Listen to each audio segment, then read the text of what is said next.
Today, I'm gonna show you how to solve this problem to sum with with pointers, and we are going to do this by initiating 2 pointers. And so, as you can see right here, if we zoom in here, if we zoom in on the test case, you can see.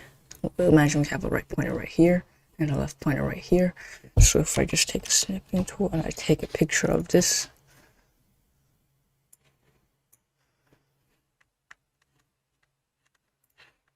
Alright, so as you can see, if I have the right pointer right here and left pointer right here, I want to make this right pointer, because if these two, 2 plus 15 equals 17, that does not equal 9, then we're gonna go down block and make this right pointer go down block, because we do not want this left to go up, because if we're going to be setting from left to right, so if while left is the L pointer is less than nums.length, we can move. But so because of that, I don't want it to end that quickly. I want to use R to move 1 down, so we could just go down once, and 11 plus 2 does not equal 9, go down again, and once this equals to L plus 1, which is this index, or index 1, it will reset itself to R, and L plus plus, and it will reset itself until we reach matching targets at 9. So basically, if this was 7 and this was 2, then it would find its iteration on the first. But if it was not if this 7 was not here and this 7 was, like, let's say over here, and the 2 is over here, then it will not be finding on the first iteration. It will go to second iteration to find it. So let's get to the code. So to write this code, we first have to initialize the 2 pointers. So int L equals to 0 and equals to nums.length, and R equal to n minus 1. Then we're going to create a while loop. While L less than n, we're going to do if nums-L plus nums-R equal to target. So this is what we're doing here. We're just checking if 2, like, let's say R starts here, L starts here. We're just checking for these 2 to check if they add up.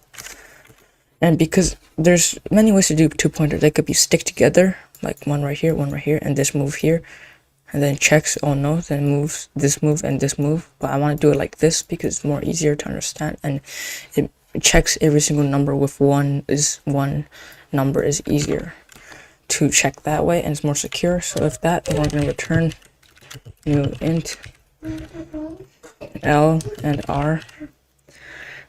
Let's wrap this inside curly braces, because why? Actually, you know what? We don't need to. Now we're gonna do another if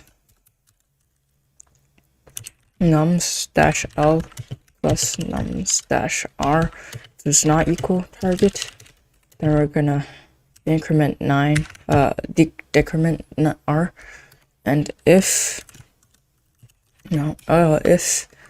R plus minus 1. So now we're just gonna check if it's at index 1, if it's actually, because we don't want it to get together. Then if it's 2 plus 2 and this target's 4, then it's gonna bug, because we cannot have the 2. It's not gonna be the right answer. So if it's right here and it's right here, we don't want it to stick together. I want this straight back here and this go here, and then once it reaches 11, index 2, because it's index 2, right? And this is index 1. Now 2 minus 1 equals 1. So that means O. So basically, if R was at 2 and R minus 1 equal to L, then we want it to reset back, and L plus plus. So this is what we're going to do. Equal to L, R equal to n minus 1 again, L plus plus. And then after, if it doesn't find any iteration, we're going to return new int -1, -1, -1, just to show that if there is none, and this theoretically should work. Alright, so we got a problem. index -1. Oh yes, I forgot. And there must be a space there and space here, and should work.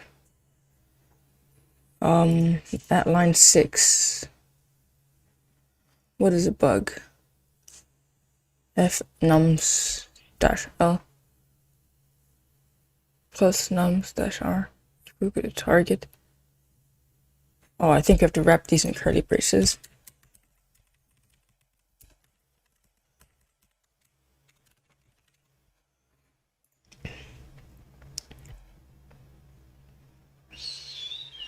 Index -1 out of bounds for length 4.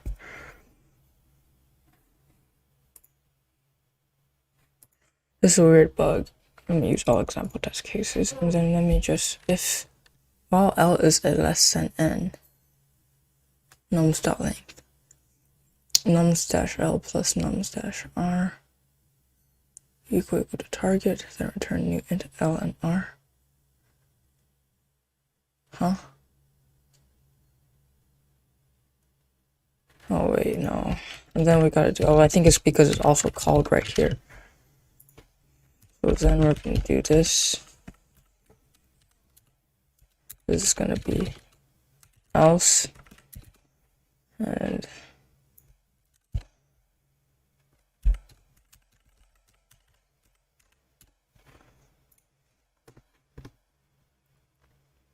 yeah, so we got 0 1 0 0 0 1. So we kind of encountered a bug here. That is because we 3 plus, and then it gets down to this. So I'm gonna check else. Okay, so I have a way we could switch this up. Else we could do R minus minus, and this if R minus 1 equal to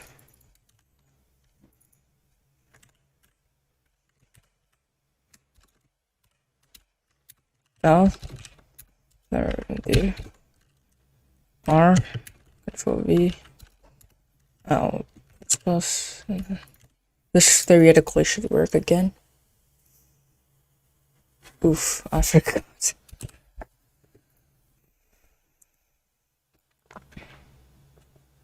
Alright, accepted. So I'll walk you through. So first I'll grab this out. So this will be companion basically. So as you can see right here, for the first, I'll just erase all of this.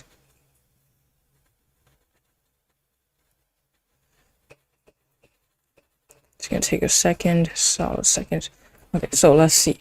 For first iteration, while L is less than N, if nums L is right here, R, these add up to target. So basically X plus Y equal to 9.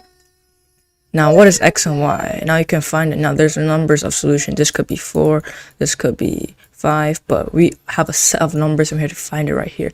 So basically we just check if these two pointers add up to this. No, then no, it goes straight. First checks another else if L R minus 1 equal to L. So that means if R is already right here and then minus another 1, then if it decrements another 1, then it will get to together. If it's gonna be that, then it's gonna go back to 15 or the end of the array, and then L is gonna increment 1. Else R, and like everything, none of these match, then R is gonna minus, and that's how we walk through. So let's submit.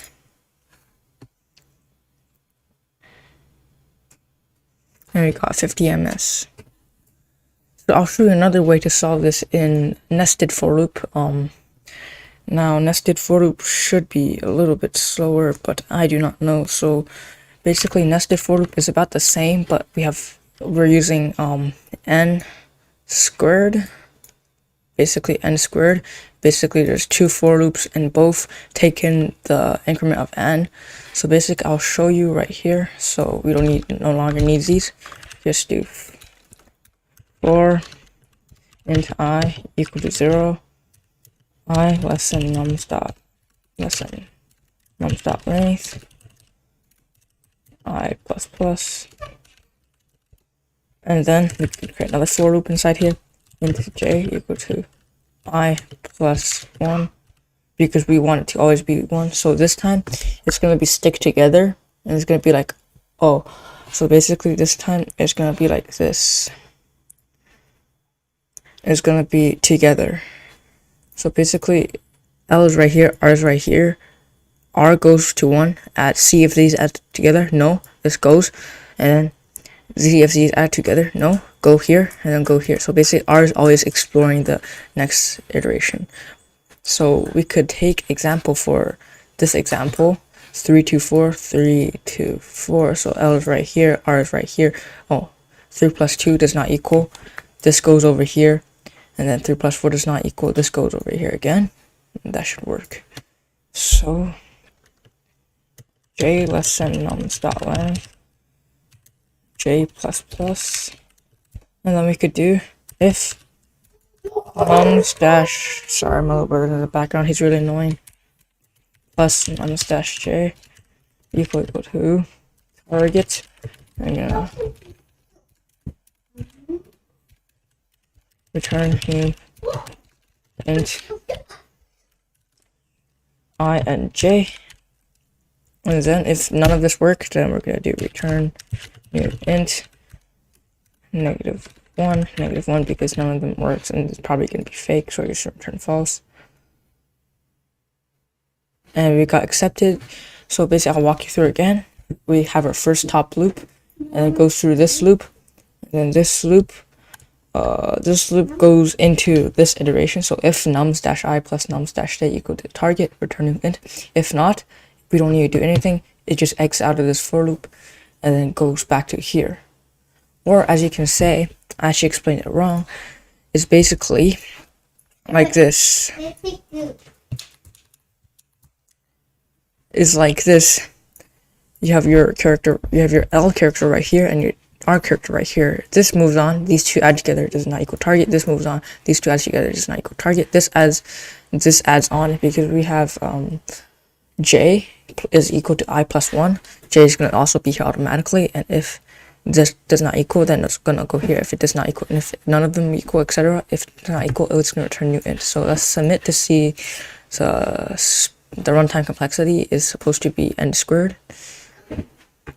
It is somewhat slower than while loop, but there's going to be another hash map way coming out soon. But for now, I'm going to teach you guys these two methods. Thank you. Bye.